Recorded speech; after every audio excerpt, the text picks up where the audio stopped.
भूतिया स्कूल। ये कहानी है एक छोटे कस्बे के सरकारी स्कूल की, जो पिछले 5 सालों से बंद पड़ा था। कहते हैं, वहां एक अजीब हादसा हुआ था।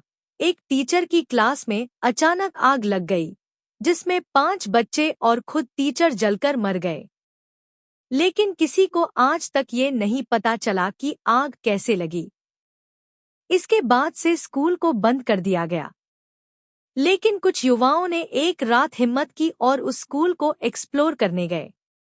उनमें से एक था रोहित, जो हर रहस्य की गहराई में जाने को तैयार रहता था। रात के 1 बजे वो लोग टॉर्च लेकर स्कूल पहुंचे। सब कुछ जला हुआ, टूटी बेंचें, आधे अधूरे ब्लैकबोर्ड। लेकिन एक क्लासरूम ऐसा था जो अब भी जैसे ज्यों का त्यों था, बिल्कुल साफ।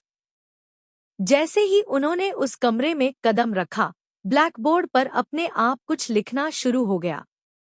क्लास शुरू हो गई है। बैठ जाओ। दरवाजा अपने आप बंद हो गया और बत्तियां टिमटिमाने लगी। रोहित ने देखा, एक साया टीचर की कुर्सी पर बैठा है और सबके सामने वही 5 बच्चे, बिना चेहरों के।